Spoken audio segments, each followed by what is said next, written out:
Women's day సందర్భంగా ఈరోజు నేను ఒక ప్రత్యేకమైన అతిథిని అయితే మీ ముందుకు తీసుకురావడం జరిగింది. ఈవిడ బహుముఖ ప్రజ్ఞాశాలి అండ్ సామాజికవేత్త అనాలా, ఆధ్యాత్మికవేత్త అనాలా, ఇంకేమైనా అనాలా, మాట్లాడుతూ మీరే ఒక పేరు పెట్టుకోండి. ఇంక అంతకుమించి నేను మీకే వదిలేస్తున్నా. ఇక వివరాల్లోకి వెళ్తే ఆవిడని మనం పరిచయం చేసుకుందాం. అమ్మ నమస్కారం.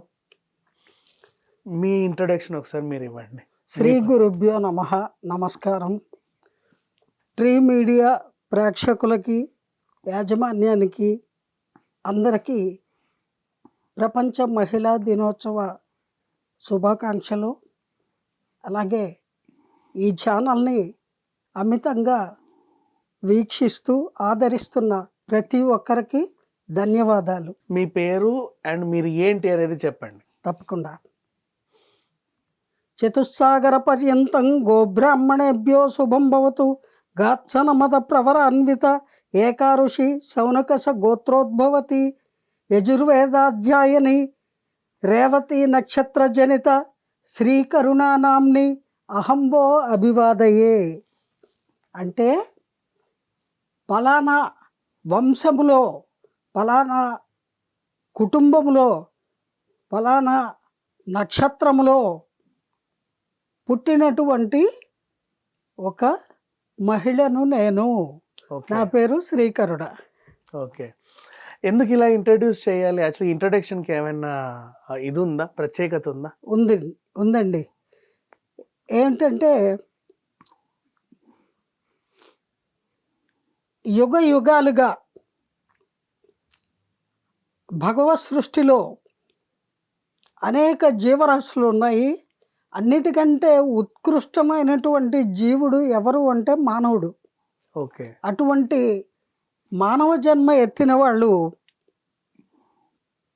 అనాదిగా వాళ్ళు ఎవరు అనేది ఎదుటి వ్యక్తికి చెప్పుకోవడానికి ఈ విధంగా పరిచయం చేసుకోవడం అనేది మన సంప్రదాయం.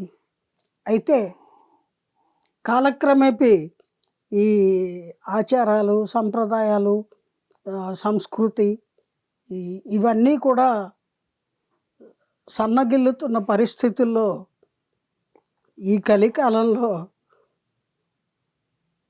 నేను ఇలా పరిచయం చేసుకోవడం అనేది కొత్తగానే అనిపిస్తుంది అందరికీ. కానీ ఇది మన యొక్క విధి విధానములో ఉన్నది అని అందరికీ మరోసారి గుర్తు చేయడం కోసం మాత్రమే ఇలా ఇంట్రడ్యూస్ చేసుకున్నా. Hi everybody. ఓకే. ఇంకా ఇందాక మీరు మానవ జన్మే డిఫరెంట్ అని ఒకటి చెప్పారు. సో మానవ జన్మ గురించి మాట్లాడుకుంటే అమ్మ, మనకి కన్ను తెలుసు, ముక్కు తెలుసు, మూతి తెలుసు, చెవు తెలుసు, అన్నీ తెలుసు మానవుడికి. మాట్లాడడం తెలుసు, చూడడం తెలుసు. మనసు అనే ఒక పదం ఉంది, అందరూ వాడుతూ ఉంటారు పరిపరి సందర్భాల్లో. దాని గురించి చెప్పండి ఒకసారి నాకు. చాలా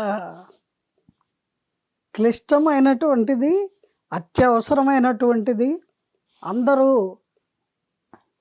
తెలుసుకోవాల్సినటువంటిది ఏదైతే ఉందో దాని పేరే మనసు. ఈ మనసు అనే పేరు మనం పెట్టుకున్నదే. అవునవును.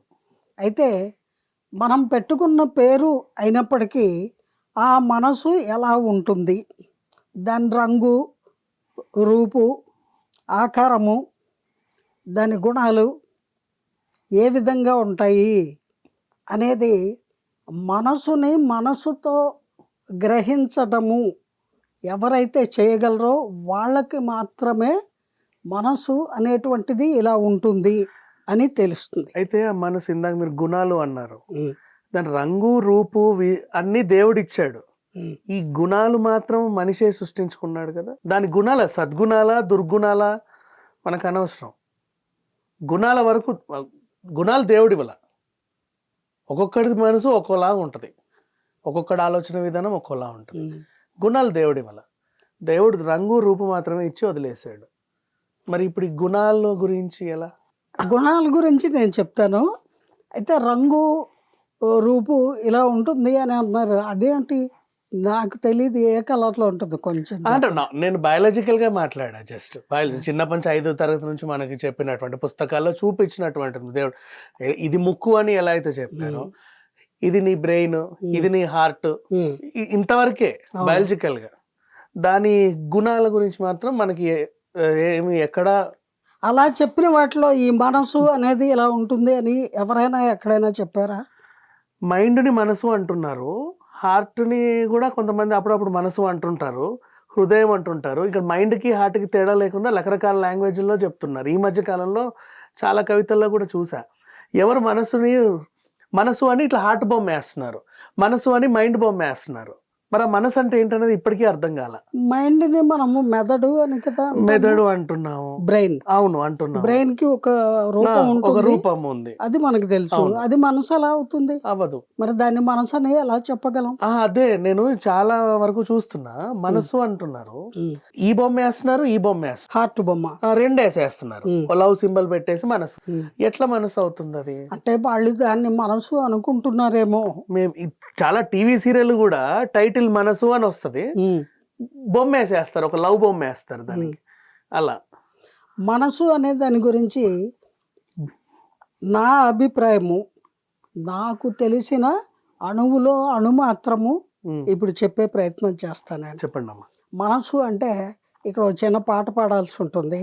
అయితే అంటే నేను లతా మంగేష్కర్, సుశీలమ్మ గారు లాగా గాయన్ని కాదు, నన్ను అపార్థం చేసుకోవద్దు. ఆ పాటను కూడా మాటల్లాగే మాట్లాడతా. మౌనమే నీ భాష ఓ మూగ మనసా అని ఒక మంచి పాట ఆచార్య ఆత్రేయ గారు రాశారు. డాక్టర్ మంగళంపల్లి బాలమురళీకృష్ణ గారు పాడారు. మనందరం ఎన్నోసార్లు విన్న పాట. ఆ పాటలో ఎంతటి నిగూఢమైన వేదాంత సారాంశము, మనసు యొక్క డిస్క్రిమినేషన్ అంటే దాని యొక్క వివరణ ఎంత చక్కగా చెప్పారు అంటే నాకు అర్థమైంది, మీతో చెప్తున్నాను. చీకటి గుహ నీవు, చింతల చలి నీవు. చీకటి గుహ, చీకటి గుహ. గుహ అంటే ఎలా ఉంటుంది? వెలుతురు లేకుండా లోపలికి జస్ట్ అది సృష్టించబడిన ఒక చీకటి ప్రదేశం. అందులోపలికి ఎవరైనా వాంటెడ్లీ కానీ అన్వాంటెడ్లీ కానీ తెలిసి కానీ తెలియక కానీ ఎంటర్ అయిపోయారు అనుకోండి, ఆ తర్వాత వాళ్ళకి తెలుస్తుంది. ఏం తెలుస్తుంది? అందులో విషపురుగులు ఉంటాయో, గబ్బిలాలు ఉంటాయో, జంతువులు ఉంటాయో, చీకటిగా ఉంటుందో, అక్కడక్కడ వెలుతురు ఉంటుందో, వీడి అదృష్టం బాగుండి ఏదైనా నిధి దొరుకుతుందో, అలా లేకపోతే అందులోనే ఆక్సిజన్ అందక అయిపోతాడో, ప్రాణమే పోతుందో తెలీదు. ఒకసారి అందులో ప్రవేశించిన తర్వాత బయటికి వస్తే వచ్చినట్టు, లేకపోతే హరిఓం. ఏమండి, అటువంటి దానితో గుహతోటి పోల్చారు. ఎటువంటి గుహ? చీకటి గుహ. అంటే గాఢ అంధకారంతో అలముకున్నటువంటి ఒక గుహ ఎలా ఉంటుందో మనసు అనేటువంటిది అలా ఉంటుందట. మళ్ళీ వెంటనే ఏం చెప్పారు? చింతల చెలి నీవు. చింతల చెలి అంటే ఏంటి?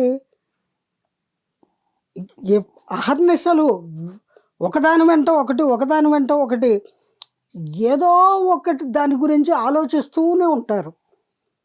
ఏదో ఇది అయిపోయింది అంటే ఆ నెక్స్ట్ ఏమిటి, ఇది అయిపోయిందంటే ఆ తర్వాత ఏమిటి, అంటే అపరిమితమైనటువంటి ఆలోచనలు, అలా ఆలోచనల పరంపర కొనసాగుతూనే ఉంటుంది.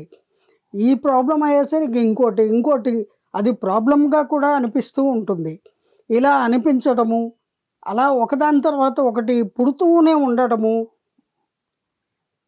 దానికోసము వీడు మెంటల్ స్ట్రెస్కి గురవుతూ ఉంటాడు మానవుడు.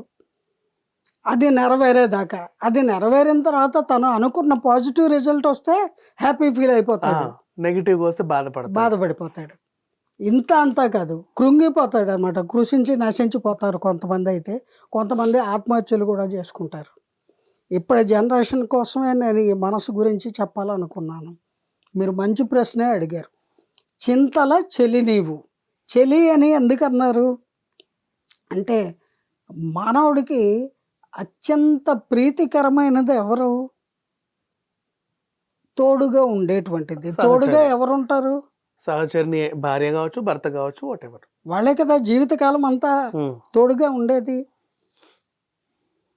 చింతల చెలి నీవు అంటే ఎప్పుడు ఏదో ఒక దాని గురించి ఆలోచనలు చేస్తూ ఉండి, మదన పడుతూ ఉండి, అది సాధించేదాకా ప్రయత్నం చెయ్యాలి అని ఆలోచనలు అలా నిరంతరము కొనసాగే బాధల్ని నిండుగా నింపుకునేటువంటిది.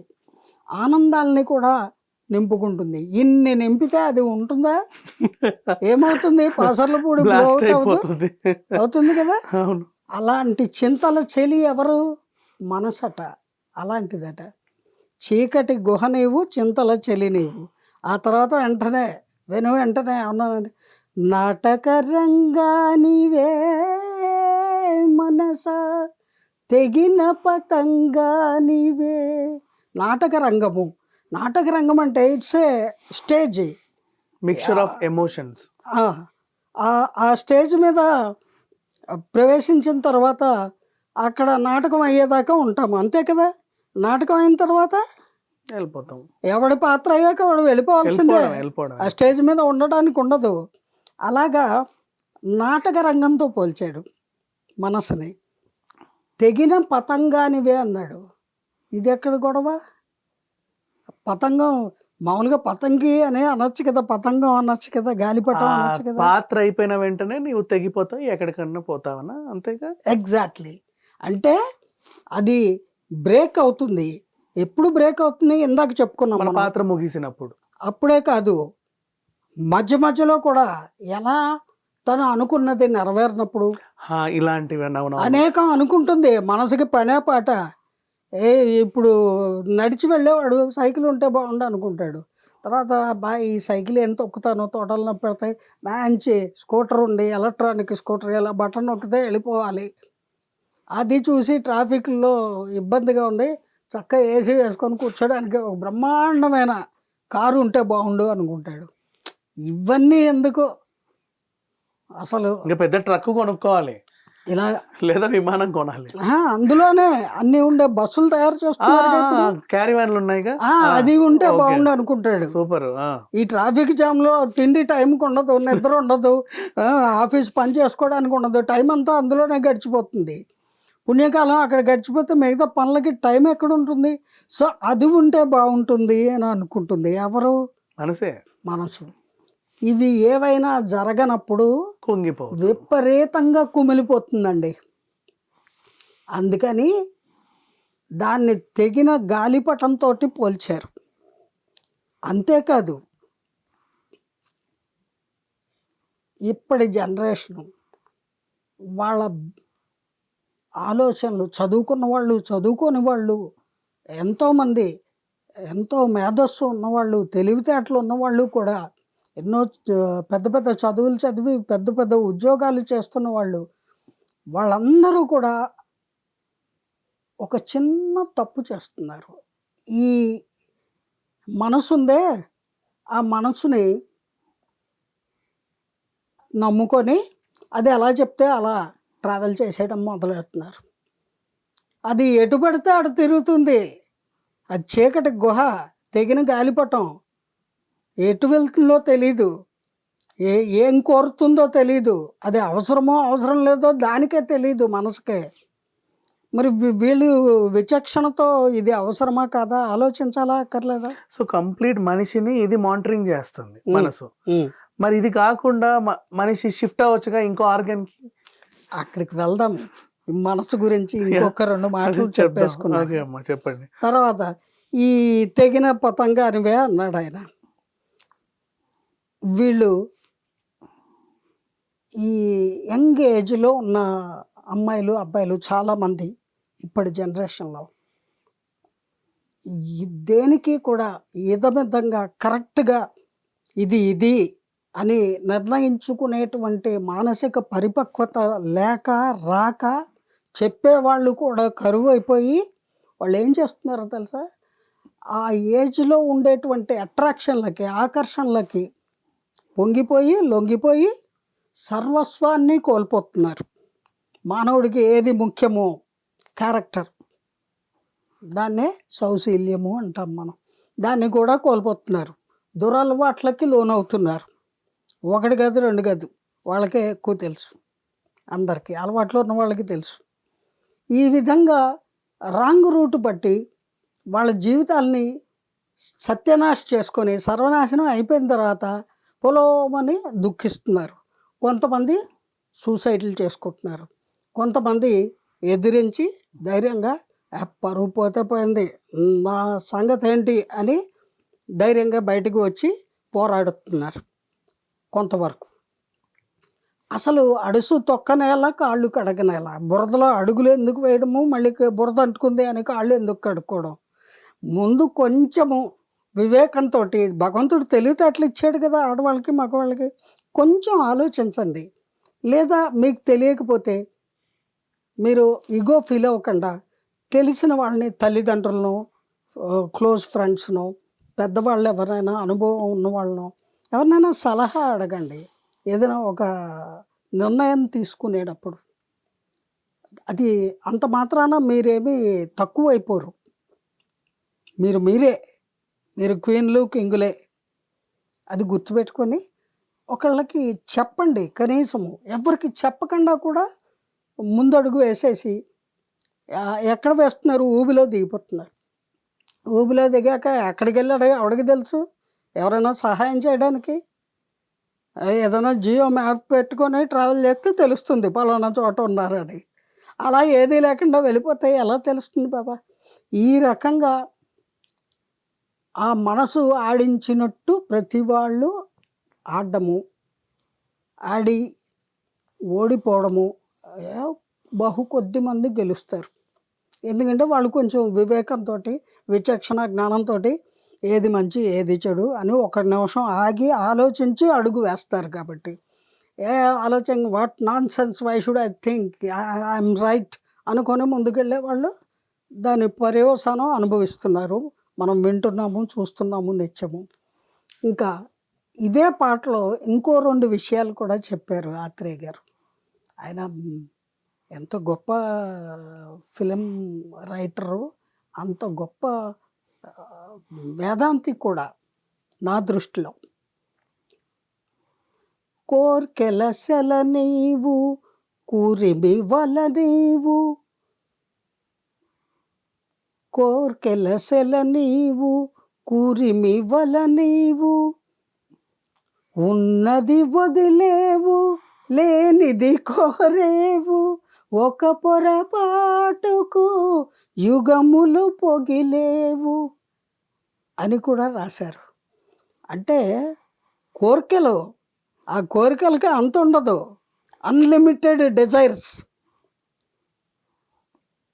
నేను అర్జెంటుగా అనిల్ అంబానీ అయిపోవాలి, లేదా నేను ప్రపంచ ధనవంతుల్లో ఒకతినో అయిపోవాలి, ఈ ప్రపంచం మొత్తం నా కైవసం అవ్వాలి, నేను క్వీన్ ఆఫ్ ఎలిజబెత్ అయిపోవాలి, ఇంకోటి అయిపోవాలి, నాకు అన్నీ వచ్చేయాలి, నేను అంటే కూర్చోవాలి, అందరూ లే అంటే లేవాలి, ఇటువంటి ఆలోచనలు కూడా రప్పిస్తుంది ఆ మనసు. అయితే అవి సాధ్యాసాధ్యాలు, ఎంతవరకు సాధ్యము ఎంతవరకు అసాధ్యము, మనము ఇటువంటి ఆలోచనలను పట్టుకొని ముందుకు వెళ్ళొచ్చా వెళ్ళకూడదా అనేది మానవుడు వివేకంతో ఆలోచించి డెసిషన్ తీసుకోవాలి అంటాను నేను.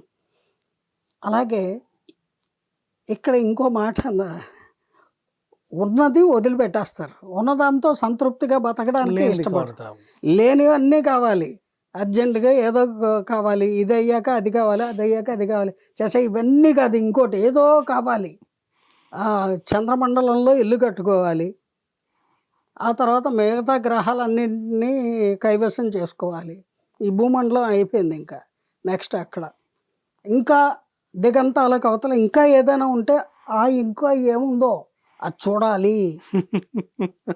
ఓకే, అవును. ఉన్నది వదిలేస్తాడు, లేనిది కావాలి. వెనకటికి ఒక ఇళ్ళలో మబ్బులు బాగా పట్టాయి, వర్షం వస్తుంది అని చెప్పి ఇంట్లో ఉన్న 4 కుండల్లో నీళ్లు దిమ్మరించేసిందట. ఫ్రెష్ వాటర్ పట్టుకుందాము, రెయిన్ వాటర్ ఫ్రెష్గా వస్తుంది కదా తాగొచ్చని. ఆ మబ్బులు కాసేపటికి పక్కకి వెళ్ళిపోయాయి, వర్షం పడలేదు, ఉన్న నీళ్ళు పోయాయి. ఇలాగ ఉన్నది వదిలిపెట్టేస్తారు, లేని దానికోసం ఆశపడతారు, అది కావాలి అని కోరుకుంటారు.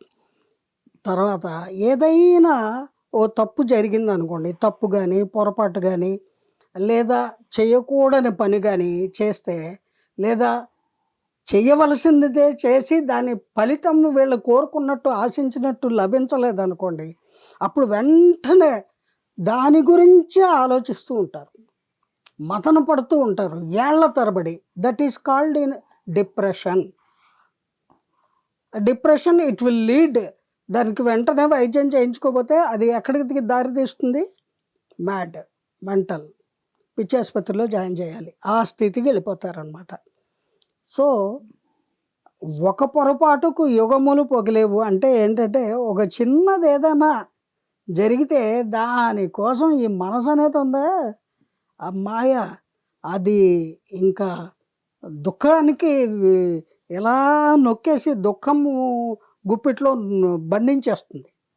దాన్ని విప్పుకొని ఆ పంజరాన్ని బయటికి రావాలి మానవుడు, డిప్రెషన్లోనే ఉండకూడదు. ఇది కాకపోతే మార్చి, కాకపోతే సెప్టెంబర్ కాకపోతే మళ్ళీ మార్చిలో రాసి పాస్ అవుదాం, డిస్టింక్షన్ రాకపోతే ఏంటి, పాస్ అయితే చాలు, ఇలా అనుకోవాలి. చాలామంది తక్కువ మార్కులు వచ్చాయని, ఫెయిల్ అయిపోయామని ఆత్మహత్యలు చేసుకుంటారు, ఇల్లు వదిలి పారిపోతారు. తల్లిదండ్రులకి ఎంత మానసిక క్షోభ కదా. ఈ రకంగా ఆలోచింపచేసేటువంటి గుణము, స్వభావము ఆ మనసుది.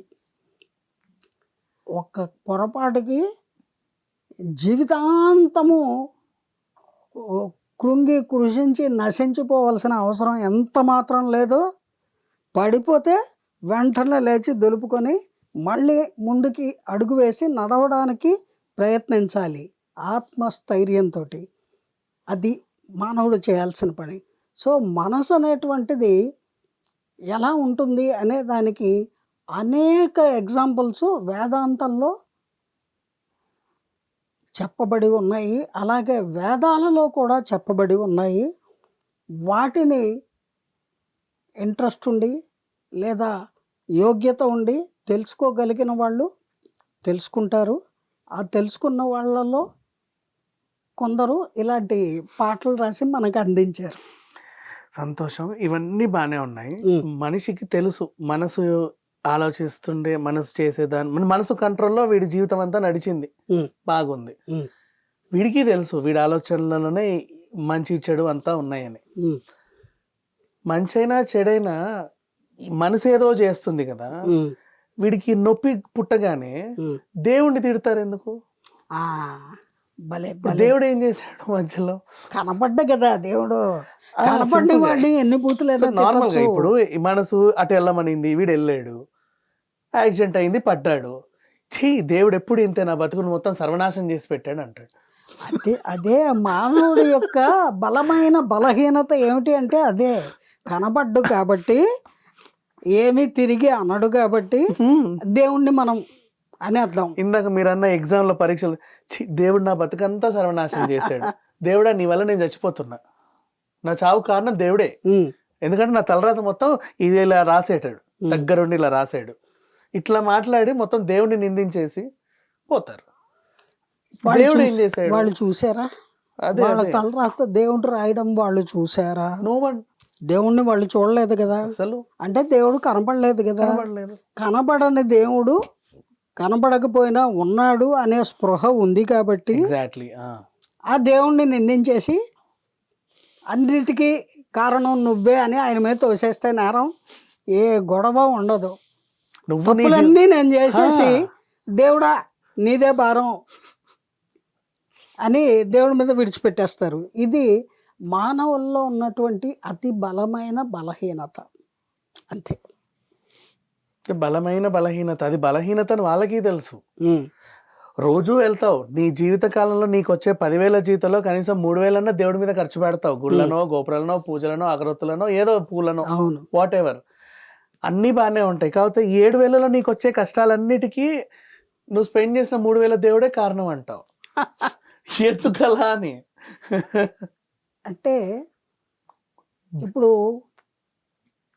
నాకేదైనా ఇబ్బంది వచ్చింది అనుకోండి, ఆ ఇబ్బందికి ఎదటి వ్యక్తినో పక్కన ఉన్న వాడినో నేను ద్వేషించడమో దూషించడమో చేశాను అనుకోండి, వాళ్ళు ఊరుకుంటారా? ఎందుకు ఊరుకుంటారు? ఊరుకోరు కదా, ఆహా. వెంటనే రియాక్ట్ అవుతారు కదా, అవుతారు. ఏ అంటే ఏమేమో అంటారు. అంటారు కదా. అదే దేవుణ్ణి అన్నాం అనుకోండి, ఏ అంటే ఏమండు ఏమి అంట. ఓకే. అందుకని పాపం చాలా ఈజీగా దొరికేది ఎవరయ్యా అంటే భగవంతుడు. ఉమ్. అందుకని భగవంతుడి మీద ఏం చేయను, నా తల రాత, విధి రాత, కర్మ, ఇటువంటి వాక్యాలని చక్కగా వాడుకుంటూ వీళ్ళు చేసే పనులన్నీ చేసేస్తూ ఉంటారు. అండ్ ఇంకొకటి ఇందాక మీరు అన్నారు కదా, ఈ మధ్య కాలంలో యూత్ కోరుకున్నవి దొరకకపోతే ఆత్మహత్యలకు పాల్పడుతున్నారు అని. ఉమ్. ఫస్ట్ నా క్వశ్చన్ ఏంటంటే, ఆ కోరుకోవడం ఎందుకు? ఇప్పటిదాకా మనం మాట్లాడుకున్న మనసు కాన్సెప్టే. అంటే లేని దానికోసం అన్వేషిస్తున్నావు, దొరక్కపోతే బాధపడుతున్నావు. ఫస్ట్ లేని దానికోసం నువ్వు ఎందుకు అన్వేషిస్తున్నావు? అదే కదా మనసు యొక్క లక్షణము. ప్రతిదీ నా సొంతం కావాలి. ఈ కెమెరా బాగుంది, ఎలాంటిది నాకు ఒకటి ఉంటే బాగుండు, హాయిగా ఇంట్లో పెట్టుకొని షూటింగ్ చేసుకుంటా అనే అనిపిస్తుంది. అది ఓ ₹1,00,000 పెట్టి కొనుక్కోగలిగే ఆర్థిక స్తోమత నాకు ఉందా? అది ఉన్న రోజున నేను ఆశపడాలి, కానీ చూసిందల్లా కావాలని కోరుకోకూడదు అనేది విచక్షణ. ఆ విచక్షణ కోల్పోయి మానవులు ప్రతిదీ నిజం అనుకొని, ప్రతిదీ సొంతం కావాలని ఎవరైతే కోరుకుంటారో వాళ్ళకి ఇటువంటి పరిస్థితులు ఎదురయ్యే అవకాశము 90% ఉంటుందండి. 90% ఉంటుంది, నో డౌట్. ఎక్కడో ఒక 10% అదృష్టవంతులు అనుకున్నది సాధించగలుగుతారు, కోరుకున్నది పొందగలుగుతారు. వాళ్ళు పొందగలిగేవే కోరుకునేలాగా కూడా వాళ్ళకి యోగ్యత రాసిపెట్టి ఉంటుంది. అందరికీ అలా ఉండదు. అందుకని చాలామంది కోరుకోకుండా అయితే ఉండలేరు కదా. ఇప్పుడు నాకు పప్పు అన్నం పెడితే బాగా కారంగా మంచి వెజిటేబుల్ పలావ్ తింటే బాగుండు అని అనిపిస్తుంది.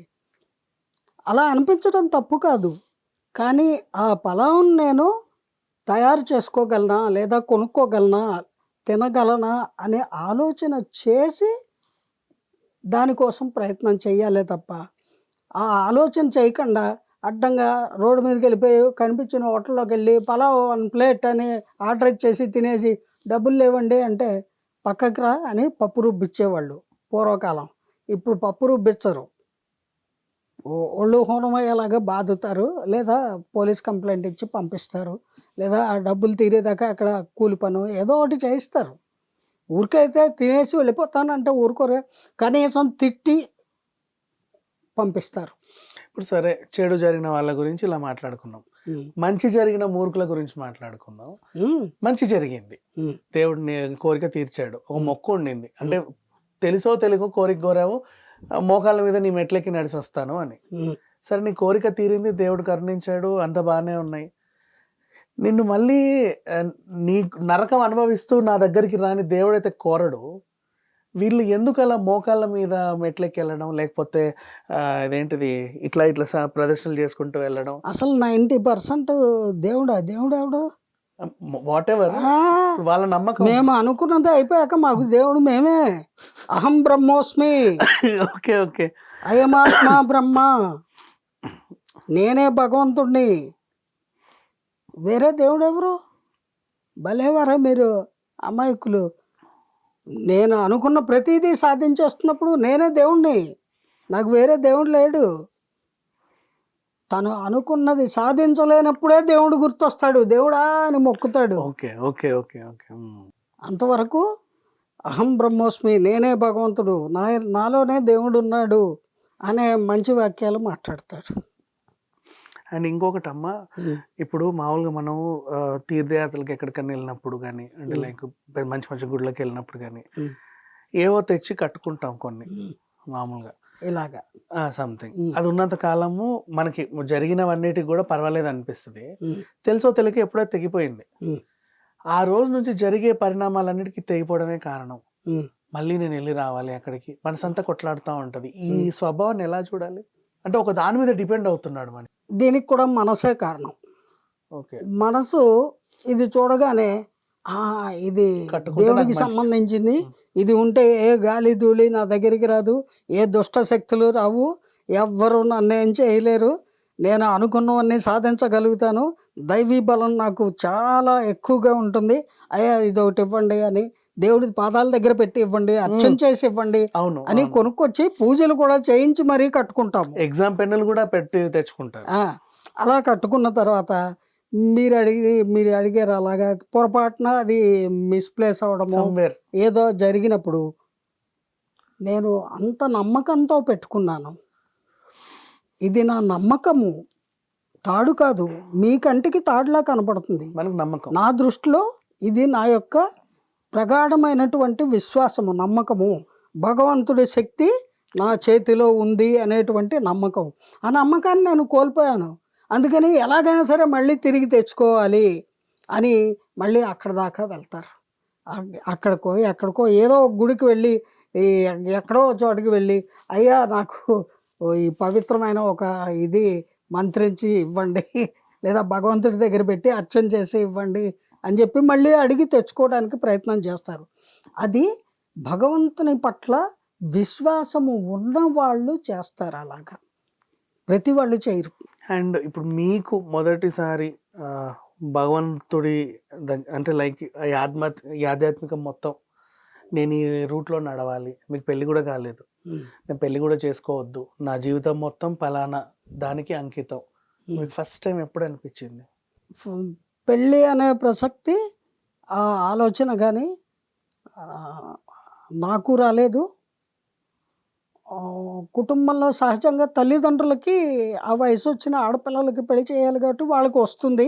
అలా వాళ్ళకి వచ్చినప్పుడు నన్ను అడిగితే నేను మా కుటుంబంలో లాస్ట్ చైల్డ్, ఆఖరి పిల్లని కాబట్టి నేను వద్దు అనేసరికి వాళ్ళు నన్ను బలవంత పెట్టలేదు. ఆ విధంగా అలా సంవత్సరాలు గడిచిపోయాయి. మా తల్లిదండ్రులు భగవంతుడిని చేరుకున్నారు కాలగమనంలో. నేను ఇలాగే సాధు జీవనం గడుపుతున్నాను. మీకు ఎప్పుడు అనిపించలేదా పెళ్లి చేసుకోవాలి, నాకు కూడా పిల్లలు ఉండాలి, వాళ్ళందరికీ ఉంటారు నాకెందుకు లేరు, ఇలా అంటే ఈ థాట్ ఎందుకు రాలేదు? రాకపోవడానికి కారణం భగవంతుడికే తెలియాలి. ఆ భగవంతుడికే తెలియాలి అన్నటువంటి అది ఎప్పుడు పుట్టింది మీలో?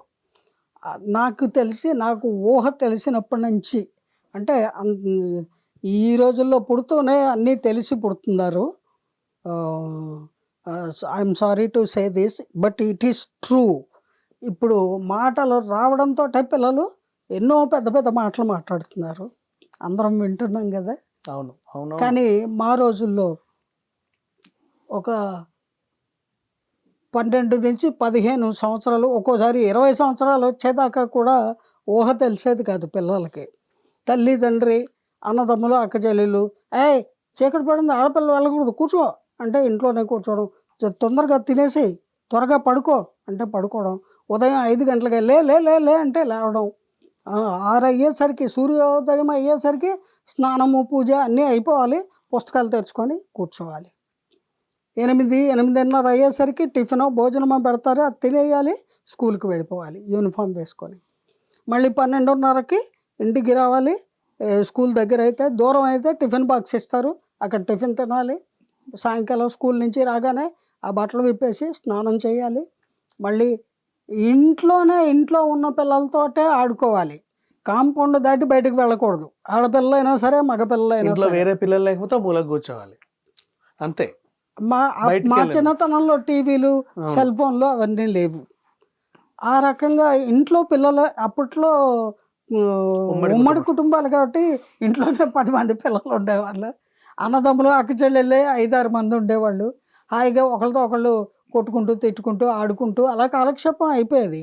ఎంతసేపు 1 గంట ఆటకి టైము, ఆ తర్వాత హోంవర్కులు చేయాలి, చేసి మళ్ళీ సాయంత్రం 6:30-7 అయ్యేసరికి భోజనాల సెక్షన్ అయిపోవాలి. 8:30కంతా దీపాలు తగ్గించేసి పడుకోవాలి. మళ్ళీ ఉదయం 4:30-5 గంటలకి లేవాలి.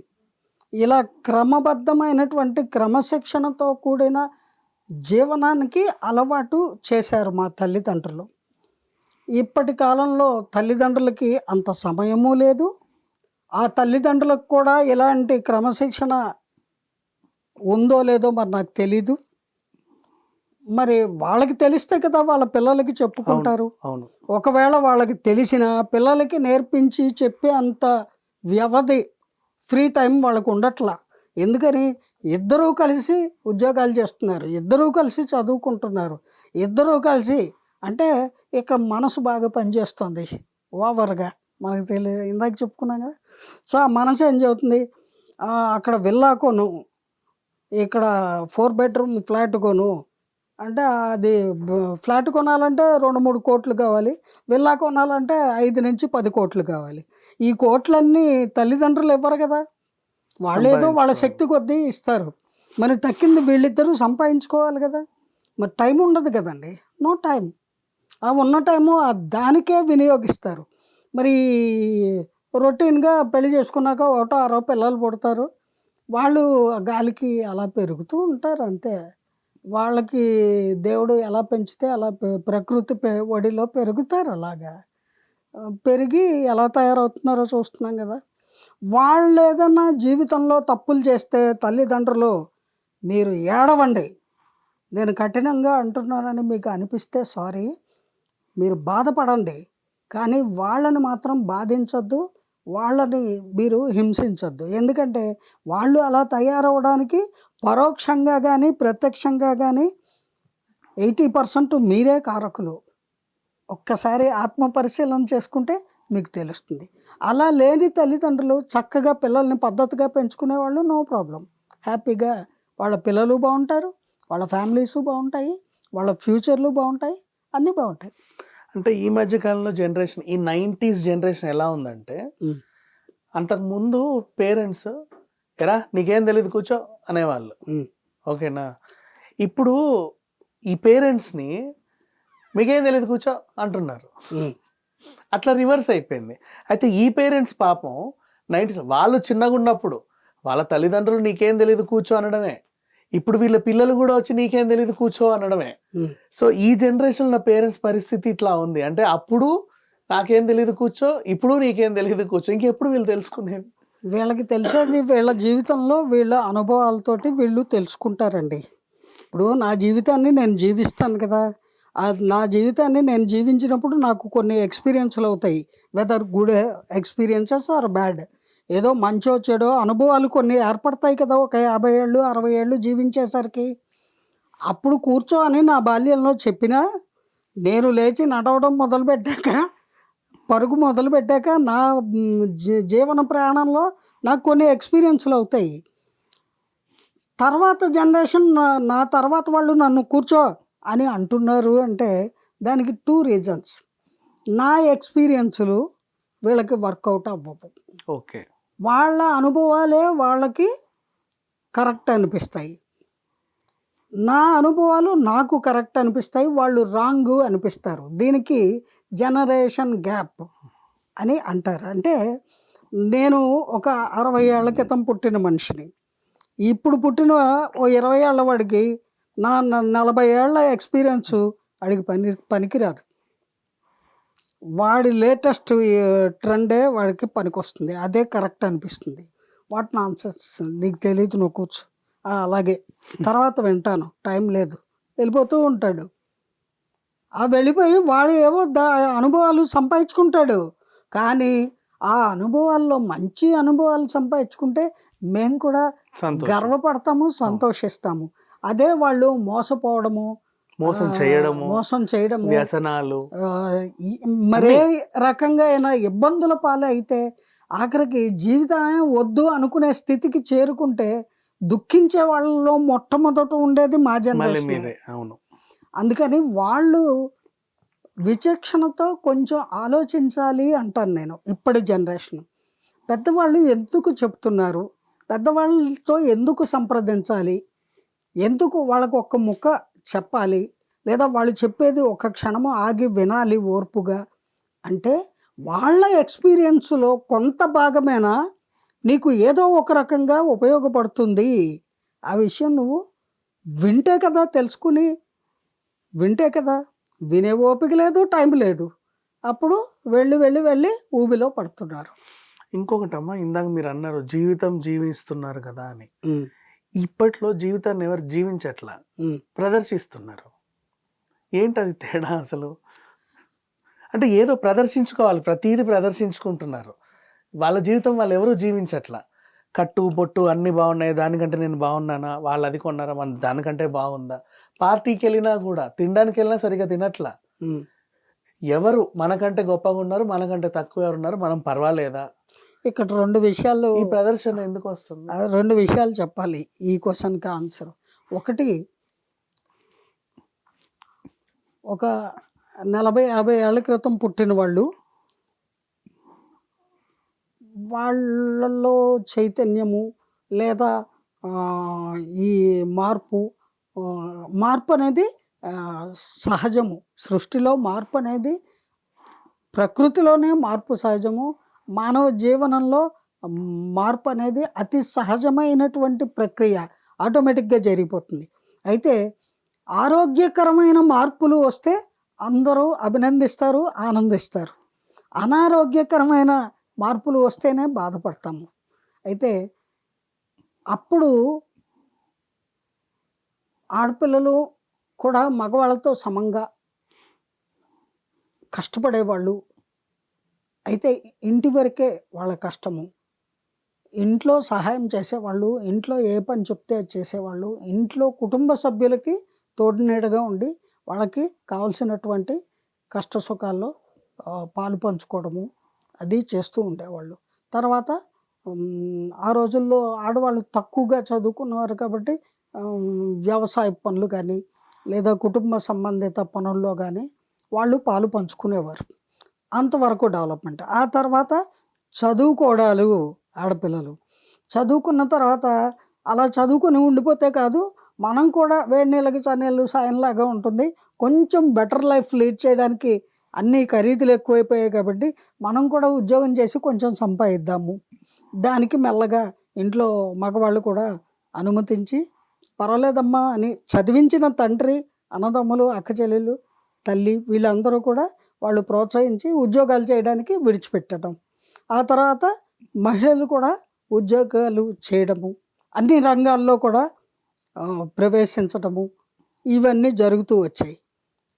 ఇప్పటి జనరేషన్ పరిస్థితి ఎగ్జిబిట్ చేయడంలో ఉన్నంత ఇది ప్రూవ్ చేసుకోవడంలో కనబట్టలా నాకు. ఏమి ఎగ్జిబిట్ చేస్తున్నారు వాళ్ళు? నేను ఐఎమ్ ఈక్వల్ విత్ మెన్, నేను ఏ విషయంలో తక్కువ మగవాడి కంటే? అన్ని విషయాల్లో మగవాడి కంటే 4 ఆకులు ఎక్కువే చదివా నేను. వాడికంటే ఎక్కువ చదివా, ఎక్కువ తెలివితేటలు ఉన్నాయి, పెద్ద ఉద్యోగం చేస్తున్నా, పెద్ద బిజినెస్ చేస్తున్నాను, ఎక్కువ సంపాదిస్తున్నా, ఎక్కువ ఆస్తులు ఉన్నాయి, ఎక్కువ పేరు ప్రఖ్యాతులు గడించాను. ఎందులో తక్కువ మహిళలు అనే ఆలోచన ఓకే, కొంతవరకు మంచిది. శాంతం మంచిది కాదండి. ఎందుకు శాంతం మంచిది కాదు అంటున్నానంటే, ఒక రోజుకి ఎన్ని గంటలు ఉంటాయి బాబా? 24. కానీ మనం అనుభవించేది 12. పోనీ 24 గంటలు ఒక రోజుకి, సంవత్సరానికి ఎన్ని రోజులు? Oh my God, 365. మానవ జీవితం ఎన్నేళ్ళు అంటారు సుమారుగా? 60-70 అటు ఇటు. శతమానం భవతి శతాయు పురుష అని దీవిస్తారు కదా. దీవిస్తారు. అంటే 100 ఏళ్ళు మానవుడి జీవితం అని ఒక పెద్దవాళ్ళు చెప్పిన విషయం. అది వాళ్ళ గ్రహస్థితిని బట్టి త్వరగా ఇవ్వడము, మధ్యలో మిడిల్ డ్రాప్ అవ్వడము, లేదా 100 ఏళ్ళ పైన బతకడము అనేది ఉన్నారు. అది వేరే విషయం. బట్ మానవుడికి 100 ఏళ్ళు ఆయుష్ అని, 100 ఏళ్ళు చల్లగా ఉండు అని దీవిస్తారు. అంటే ఒక 100 ఏళ్ళు. ఈ 100 ఏళ్ళు 365 రోజులు సంవత్సరానికి, రోజుకి 24 గంటలు, ఇవన్నీ ఏ విధంగా నిర్ణయించబడ్డాయో ఆ టైము ఎంతో మనకు తెలీదు. మన లైఫ్ స్పాన్ ఎంతసేపో తెలీదు. ఈ ఉన్న కాసేపట్లో నేను ఎవ్వరికీ తక్కువ కాదు. I'm more than bigger than greater than అని ప్రూవ్ చేసేసుకోవాలి. అన్ని విధాల నేను ప్రపంచ అందగత్తెని, లేదా ఇంకోటి జ్ఞానంలో చాలా పెద్దదాన్ని, లేదా పలానాది సాధించడంలో గొప్పదాన్ని అని చూపించుకోవాలని మహిళలు ఆశపడడం ఎంత మాత్రమూ తప్పు కాదు, కానీ ఒక హద్దు అనేది తనకు తానుగా అయినా ఏర్పాటు చేసుకోవాలి. ఎందుకంటే 24 గంటలు 365 రోజులు ఆ 100 ఏళ్ళు అయిపోయిన తర్వాత ఎక్కడి నుంచి వచ్చారో అక్కడికి చేరుకోవాల్సిందే. స్త్రీలైనా పురుషులైనా ఏ జీవి అయినా మరణం అనేది ఉండకూడదు అంటే జననం అనేదే ఉండకూడదు. జన్మించిన ప్రతి జీవికి మరణము తప్పదు.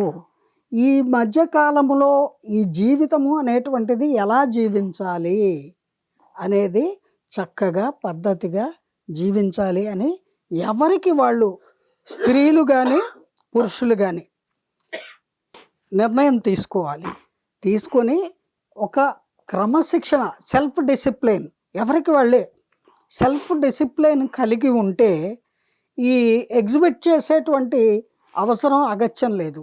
ఇప్పుడు నేను నాన్ వెజ్ తినను, వంకాయలు బెండకాయలు టమాటాలు చిక్కుడుకాయలు తింటాను, తోటకూర రోజు తింటాను, తోటకూర కట్టలు ఇలా మెడలో వేసుకొని తిరుగుతానా?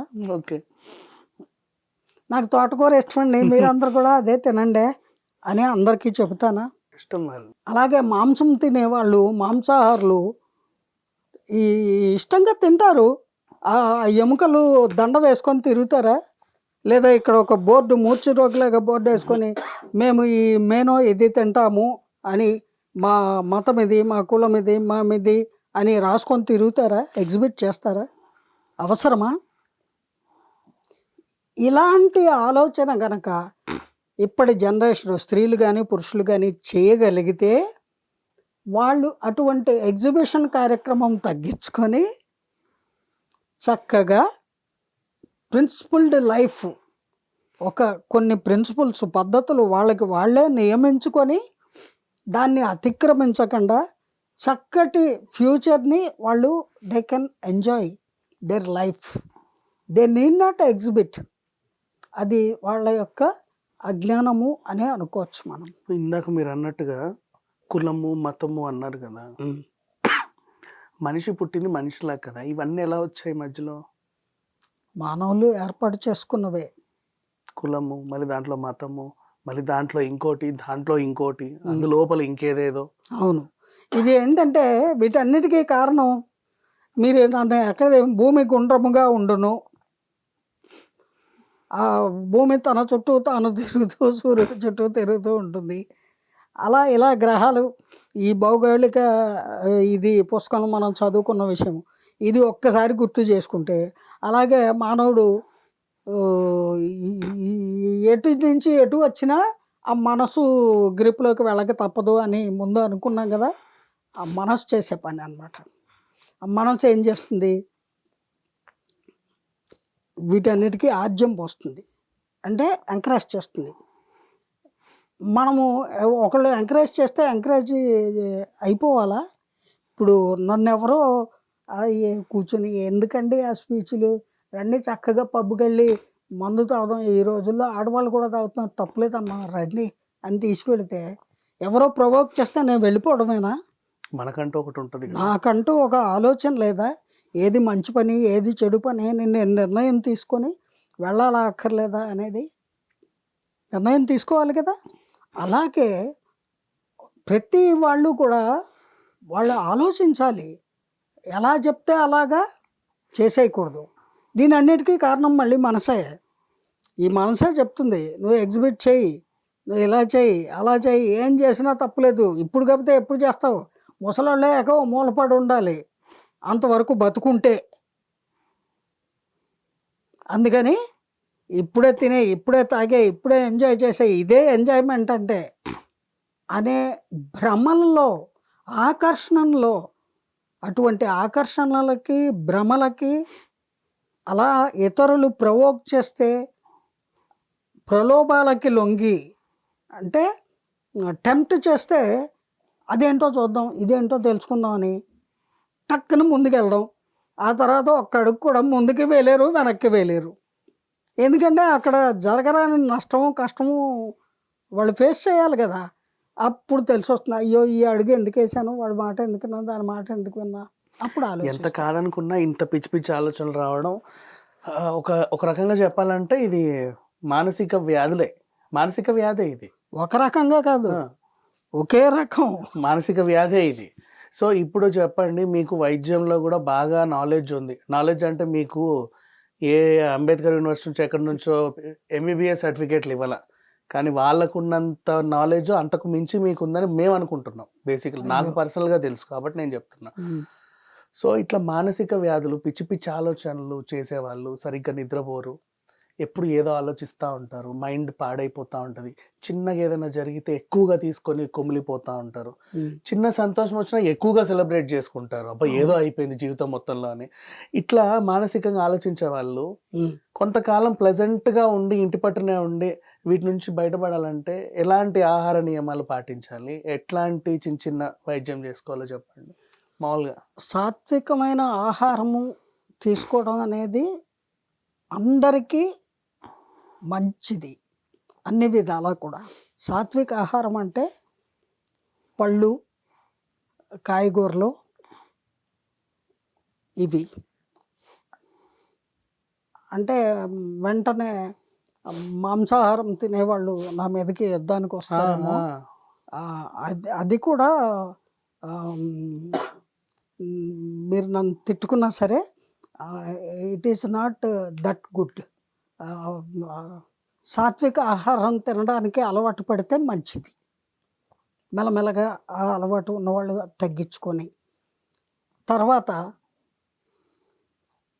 బేసిక్గా తల్లిదండ్రులు తమ పిల్లలతోటి కంపల్సరిగా కొంత టైం స్పెండ్ చేసి వాళ్ళకి వాళ్ళు ఏం చేస్తున్నారు, ఎలా ఆలోచనలు చేస్తున్నారు, ఏ విధంగా జీవితాన్ని గడుపుతున్నారు, ఎలాంటి ఆహారం తీసుకుంటున్నారు, వాళ్ళకి ఏం కావాలి, ఏమీ అక్కర్లేదు, ఏది ఇవ్వచ్చు, ఏది ఇవ్వకూడదు అనేది ముందు తల్లిదండ్రులు కొంత శ్రద్ధ వహించి ఇంట్లోనే వాళ్ళకి కౌన్సిలింగ్ అని, ఆ మాట నేను వాడను కానీ, కౌన్సిలింగ్ అంటే మళ్ళీ వీళ్ళు నాకేమైనా పిచ్చా అంటారు. కౌన్సిలింగ్ అన్న మాట వాడను కానీ, మంచి చెడు అనేటువంటివి ముందు ఇంట గెలిచి రచ్చగలవాలి. కాబట్టి ఇంట్లో తల్లిదండ్రులు వాళ్ళ బాధ్యతగా గుర్తుంచుకొని పిల్లల్ని చక్కగా పెంచుకోవాలి, వాళ్ళకి అన్నీ చూసుకోవాలి. అట్ ది సేమ్ టైం వాళ్ళకి ఎటువంటి ఆహారాన్ని ఇవ్వాలి, వాళ్ళకి వీళ్ళకే టైం లేదు, వీళ్ళే అక్కడ ఆఫీస్లో క్యాంటీన్లో ఏదో దొరికింది తినేస్తారు, లేదా ఏవో ఉంటాయి కదా ఫోన్లు చేసి ఆర్డర్లు పెట్టేసుకుంటారు, పెట్టుకొని తెప్పించుకొని ఏదో తినేస్తారు. పిల్లలకి 100, 50 చేతిలో పెట్టి మీ స్కూల్కి వెళ్ళి అక్కడ ఏదో దాంట్లో ఒకటి ఏదైనా తినేసేయి తినేసేయండి. అని చెప్తారు. వాళ్ళు ఏం చేస్తున్నారు, ఈ జంక్ ఫుడ్స్ అన్నీ తినేస్తున్నారు. దాంతో 15 నుంచి 20 ఏళ్ల వయసులోపు వాళ్ళు ఎక్కువ మంది ఆడపిల్లలు, మగపిల్లలు జీర్ణకోశ వ్యాధులతోటి బాధపడుతున్న వాళ్ళు ఉన్నారు. ఓకే. ఓకే. ఆ! ఆ! ఆ! బీపీలు, షుగర్లతోటి బాధపడుతున్న వాళ్ళు ఉన్నారు. కిడ్నీల్లో స్టోన్స్ ఏర్పడి, గాల్ బ్లాడర్లో స్టోన్స్ ఏర్పడి చిన్న చిన్న వయసులో బాధపడుతున్నారు. కూడా. Yes, below 20. మీరు కొన్ని ప్రముఖ హాస్పిటల్స్లో విచారిస్తే మీకు తెలుస్తుంది. ఎక్కువ కేసులు ఏమున్నాయని ఏ ఏజ్ గ్రూప్‌లో ఈ- వస్తున్నారు? ఈ ఏజ్ గ్రూప్ వాళ్ళు ఎక్కువ ఉన్నారు. కారణం ఏమిటి? ఈ వాళ్ళకి ఒక క్రమశిక్షణతో కూడిన ఒక ఆరోగ్యకరమైన ఆహారపు అలవాట్లు లేకపోవడము, రెండోది బజార్లో తయారు చేసినవి తినడము, మూడోది బేకరీ ఐటమ్స్, జంక్ ఫుడ్స్ బాగా రెడీగా ఎప్పుడో ప్యాక్ చేసేస్తాడు. అందులో సగం గాలి, 3 వంతులు గాలి, ఇంతే తినే పదార్థం ఉంటుంది, ఇంత ప్యాకెట్ కనబడుతుంది. దానికి ఓ 50 రూపాయలు అంటే అలా విసిరేస్తారు, కొనుక్కుంటారు 2. ఎప్పుడో ఆకలి వేసినప్పుడు అది తెంపేసి తినేస్తారు. అది ఎప్పుడు చేసిందో, ఎక్స్పైరీ డేట్ అయిపోయిందో, ఏ పదార్థాలు వాడారో, ఏ నూనె వాడారో, అది దేనికి సంబంధించిందో అమ్మే వాళ్ళకి తెలుసో తెలీదో నాకు తెలీదు, కొనుక్కునే వాళ్ళకి మాత్రం తెలిస్తే కొనుక్కోరండి. డెఫినెట్గా తెలిస్తే కొనుక్కోరు. వాళ్ళు గతి లేక, గత్యంతరం లేక తల్లిదండ్రులు డబ్బులు ఇచ్చే ఏదో ఒకటి తిను అని తోలేస్తే వాళ్ళు ఏం చేస్తారు మరి? ఆ టైంకి ఆకలేస్తుంది కదా, ఏదో ఒకటి కొనుక్కొని తిండాలు. దానివల్ల ఇలా వ్యాధుల బారిన పడుతున్నారు. వాళ్ళకి ఇంట్లోనే వేలు లక్షలు ఖర్చు పెట్టి హాస్పిటల్స్కి వెళ్ళి అక్కడ 10 రోజులు అడ్మిట్ అయ్యి ఒక 2-3 లక్షలు ఖర్చు పెట్టి ఏ వ్యాధి నిర్ధారణ కోసము బ్రెయిన్ ఎంఆర్ఐ దగ్గర నుంచి బ్లడ్ టెస్టుల వరకు ఉన్న టెస్టులు మొత్తం వాళ్ళ మిషన్లవి మరి డబ్బులు కావాలి కదా, కోట్లతో మిషన్లు కొంటారు, అందుకని అన్ని టెస్టులు చేసేస్తారు. వాళ్ళు మానవ మాత్రలే కదండి, డాక్టర్లు కూడా దేవుళ్ళు కాదు కదా. వైద్యో నారాయణో హరి అన్నారు. వైద్యో నారాయణో హరి అది అది అంటే అలా అని కాదు, వైద్యుడు భగవంతుడితో సమానం. ఎందుకంటే మన మన మన చేతుల్లో లేనప్పుడు హాస్పిటల్లోనే కదా అడ్మిట్ అవ్వాలి. అయితే ఈ జనరేషను ఈ స్టేజ్లో ఉన్న పిల్లల్ని అలా తీసుకువెళ్ళి అక్కడ లక్షలు ఖర్చు పెట్టవలసిన అవసరం లేదు.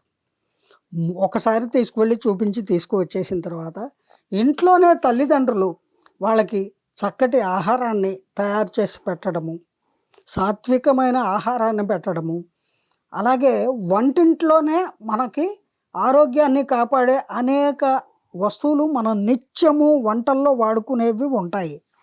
వాటిని వినియోగిస్తే ఈ వ్యాధులన్నింటినీ కూడా ఇందాక నేను చెప్పిన ఆ స్టోన్స్, ఆ గాల్ బ్లాడర్లో స్టోన్స్, లేదా కిడ్నీలో స్టోన్స్ కానీ, లేదా జీర్ణకోశ వ్యాధులు కానీ, గ్యాస్ట్రిక్ ప్రాబ్లం కానీ, లేదా ఫ్లమ్, జలుబు, దగ్గు, పడిసం, ఇవన్నీ ఈ చిన్న చిన్న వాటికి హాస్పిటల్లో అడ్మిట్ అవ్వక్కర్లేదు.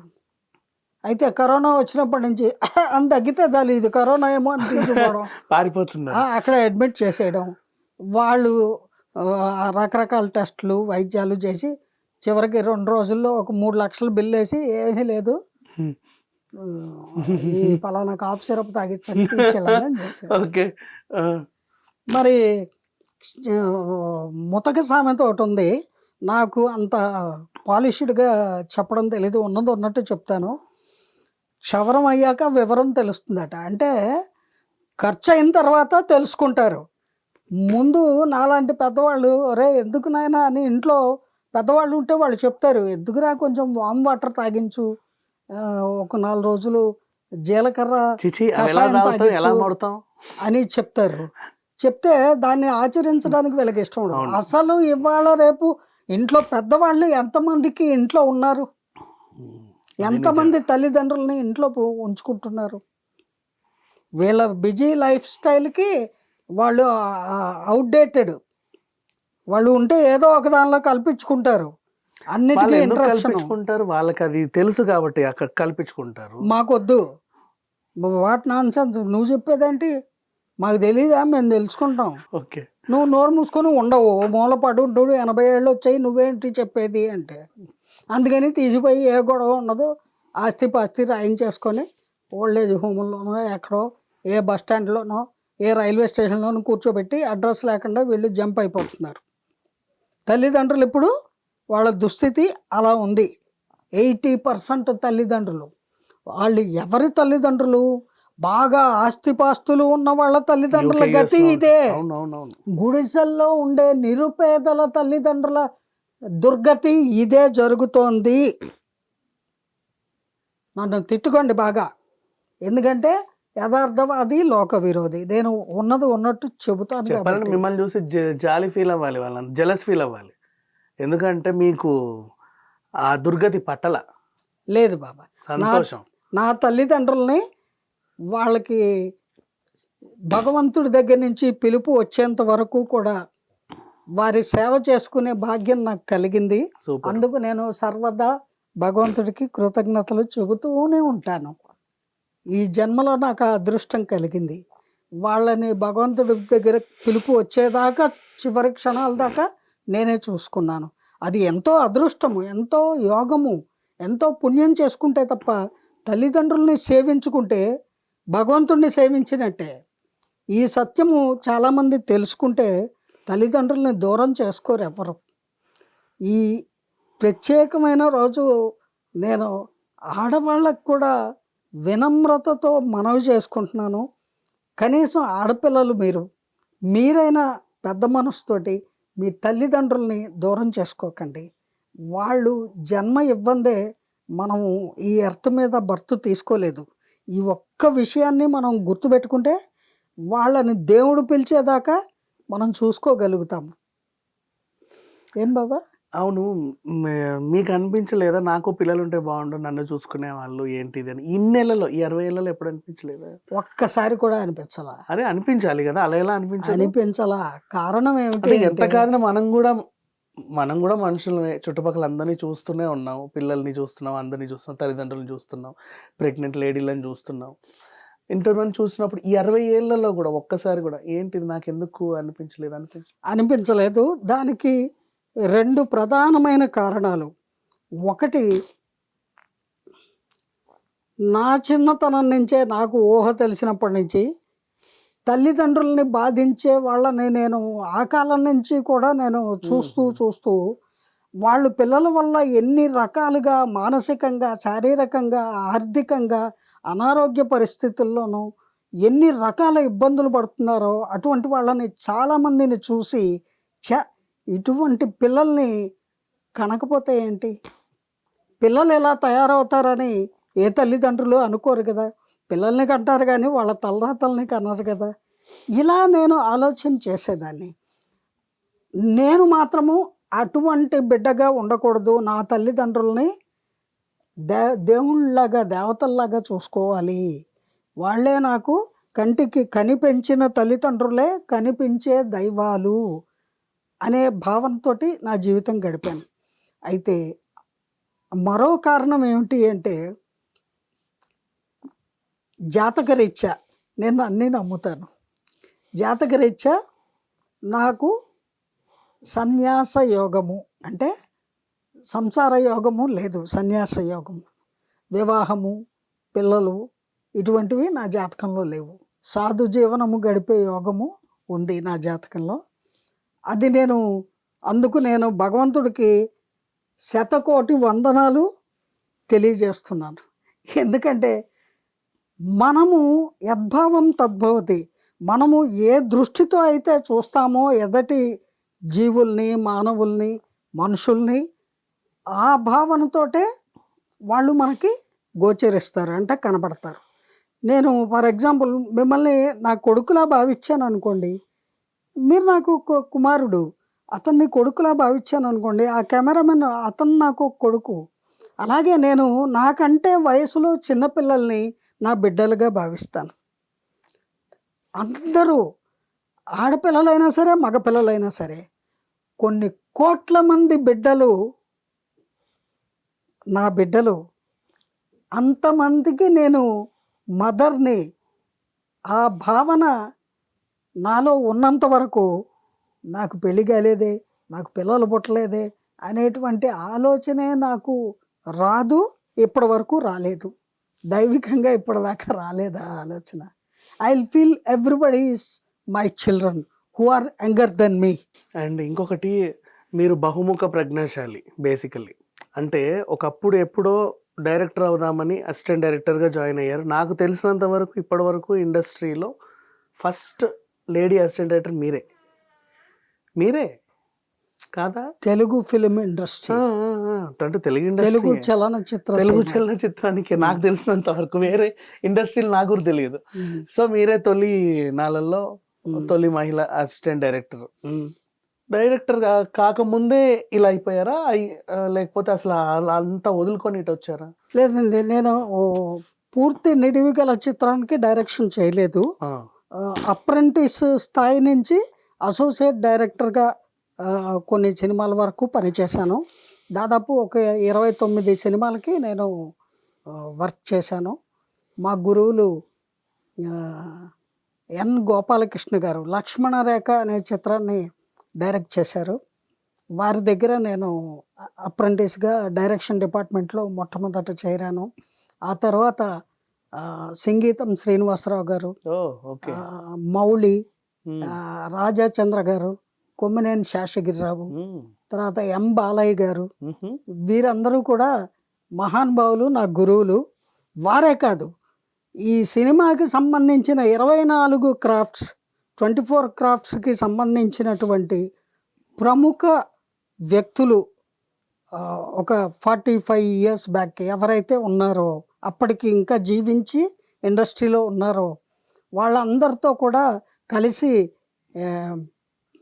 వర్క్ చేయడము, అలాగే ఆ శాఖలకు సంబంధించిన పనులన్నీ కూడా నేర్చుకునే అవకాశము నాకు కలిగింది. I'm very proud of them and I'm very thankful to them.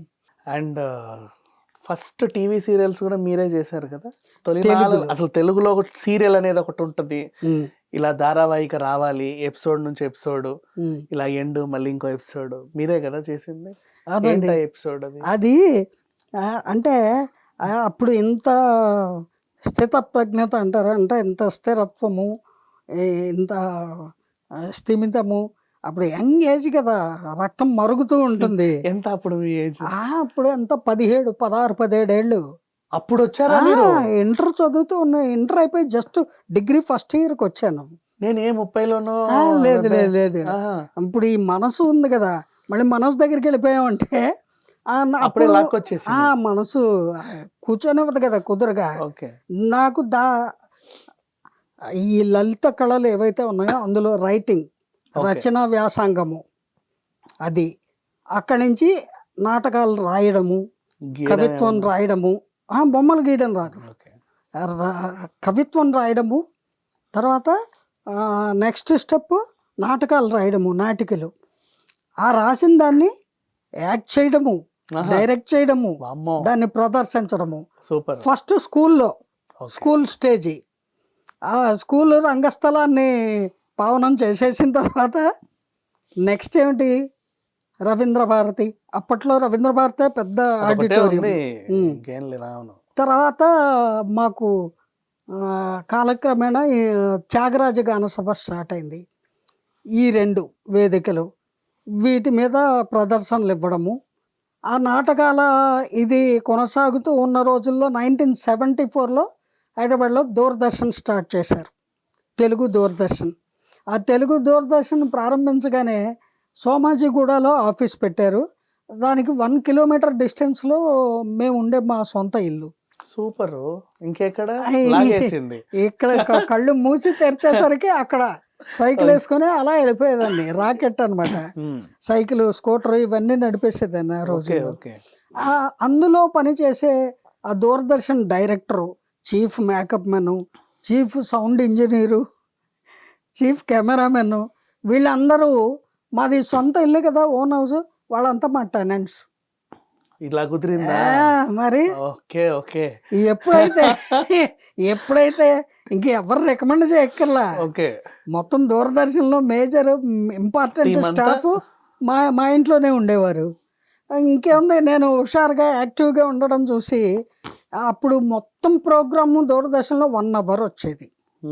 ఆ 1 అవర్లో 15 నిమిషాలు ఒక నాటకం ఉండేది, చిన్న నాటిక.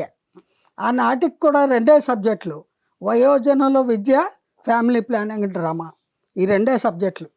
ఎందుకంటే సెంట్రల్ గవర్నమెంట్ ఇది కదా దూరదర్శనం. ఇది అంటే ఇది అవేర్నెస్ కోసము, పబ్లిక్ అవేర్నెస్ కోసము ఈ సబ్జెక్టులు ఉండేవి. దీనికి సంబంధించిన నాటికలే ప్రదర్శించాలి. అప్పుడు నా సహనటినట్లే ఎవరు ఒకసారి చెప్పచ్చు అంటే చెప్తాను. చెప్పండి అమ్మా, ఎవరెవరు? నేనేమో చిన్నపిల్లని కదా, అంటే నాకు మహా ఇస్తే కూతురు వేషము, అవును, లేదా చెల్లి వేషము, ఇంతే, చెల్లో కూతురో. ఆ ఫ్యామిలీ ప్లానింగ్ డ్రామాలో కూతురే, వయోజనుల విద్యలో స్టూడెంటు, ఇంతే కదా వేషము. ఆ నాటకమే 15 నిమిషాలు. కోట శ్రీనివాసరావు గారు, దేశరాజు హనుమంతరావు గారు, సుబ్బరాయ శర్మ గారు, తల్లావర్జుల సుందరం, తర్వాత తనికెళ్ళ భరణి, తెలంగాణ శకుంతల, బృంద, ఇలా కొంతమంది. తర్వాత బెంగళూరు పద్మ అంటారు, ఇప్పుడు సినిమా నటిస్తూ ఉన్నారు వారు, ఆవిడ నాకు ఆర్టిస్ట్. తర్వాత కరుణ. వీళ్ళే, మీరు ఎన్ని నాటకాలు చూసినా వీళ్ళే కనపడతారు. ఇవే మొహాలు అక్కడ. కొత్త ఫేజ్లో ఎవరు నాటకం అంటే పంపించరు కదా, అంత గమ్మున ఆడపిల్లల్ని అస్సలు వదలరు కదా. స్టేజే కాదు, స్క్రీన్ మీద కనబడుతుంది అంటే కూడా ఏమో రేపు పెళ్ళి అవుతుందో అవ్వదో అని పంపించేవాళ్ళు కాదు. మా అన్నిటికీ ముందుంటాం కదా. ఆ రకంగా దూరదర్శన్లో ఆ నాటకాల్లో పార్టిసిపేట్ చేస్తూ, తర్వాత ఎప్పుడైతే 1985లో కలర్ టీవీగా మారింది, తెలుగు దూరదర్శన్. కలర్ టీవీగా మారిన తర్వాత టీవీలో సీరియల్ నాటకాలు ప్రారంభించాలి అనే ఒక ఆలోచన డైరెక్టర్ గారికి రావడము. సూపర్. డైరెక్టరు మాట అని అంటే కదా, ఇదో లోకు పాపం ఆయనకి. వెంటనే స్క్రిప్ట్ కవిని కదా, ఓ స్క్రిప్ట్ రాసేసి అప్పుడు 13 వారాలు అనమాట. అంకుల్ నేను ఈ సీరియల్ తీస్తాను అంటే, ఆ స్క్రిప్ట్ బాగుంది, అదేంటి అన్ఎంప్లాయ్మెంట్ స్కీమ్కి సంబంధించింది. అది మరి గవర్నమెంట్లో అది బర్నింగ్ ప్రాబ్లం అప్పట్లో, అన్ఎంప్లాయ్మెంట్ యూత్కి. సో దాన్ని బేస్ చేసుకొని ఒక దేశంలో ఈరోజు అని ఒక సీరియల్. సరే సీరియల్ ఎలా చేయాలి, మాకు ఎవరు గైడెన్స్ ఇచ్చేవాళ్ళు లేరు. అన్నిటికీ మనసు దేవుడు, ఇదే గైడెన్స్. సరే ఒక ఎపిసోడ్ తీసి ముందు వాళ్ళకి సబ్మిట్ చేయాలి, అది బాగుంది అంటే మిగతావి తీయడానికి అనుమతిస్తారు. అప్పుడు ఆ రోజుల్లో మొట్టమొదటి తెలుగు టీవీ సీరియల్ చేయడం మొదలుపెట్టినప్పుడే, అప్పటికే నేను సినిమాల్లో అసిస్టెంట్ డైరెక్టర్గా పనిచేస్తున్నాను. 1981 నుంచి ఫిల్మ్ ఇండస్ట్రీలో పనిచేస్తున్నా, ఇది 85 తర్వాత. అందువల్ల నేను సినిమా యాక్టర్లు నాకు సన్నిహిత పరిచయాలు ఉండటంతో రాళ్ళపల్లి అన్నయ్యని, రావికొండలరావు గారు, రాధాకుమారి, ఇలా వీళ్ళందరినీ పిలుచుకొని వాళ్ళని పెట్టి ఆ సీరియల్ తీసా.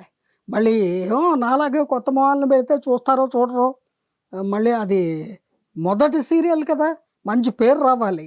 అందుకని వాళ్ళని తీసుకొచ్చి మద్రాసు నుంచి వాళ్ళని ఇక్కడ ఉంచి వాళ్ళతోటి ఆ 13 వారాల సీరియల్ తీసి, so with film artist TV serial చేసిన క్రెడిబిలిటీ కూడా నాదే అని చెప్పుకోవచ్చు మీరు కావాలి. అండ్ అది ప్రొడ్యూస్ మీరే చేశారా? నేనే ప్రొడ్యూస్ చేశాను, నేనే డైరెక్ట్. వాళ్ళకి ఎంత రెమ్యునరేషన్లు ఉండేవి?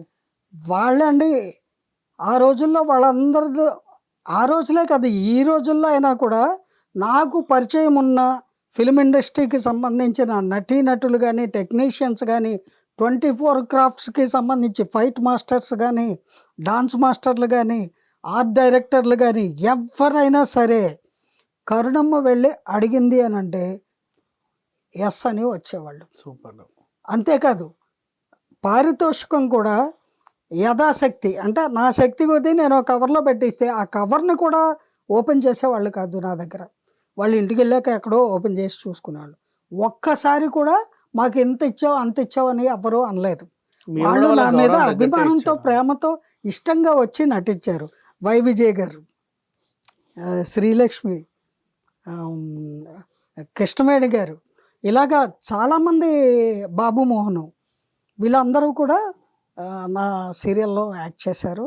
ఆ తర్వాత వాళ్ళందరూ కూడా దూరదర్శన్లో నేను ఏ కార్యక్రమం చేసినా నేను పిలిస్తే శివాజీ రాజా, మహారాష్ట్ర రాఘవ, వీళ్ళందరూ కూడా, రఘుబాబు, గిరిబాబు గారు అబ్బాయి, వీళ్ళందరూ కూడా, ఈవెన్ నేను రేడియో నాటకం చేసినా కూడా పిలిస్తే వచ్చి పార్టిసిపేట్ చేసేవాళ్ళు.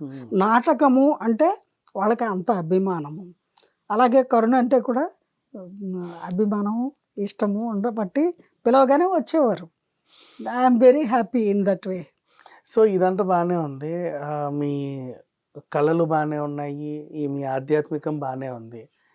ఈ వంటింటి వైద్యం ఎప్పుడు నేర్చుకున్నారు?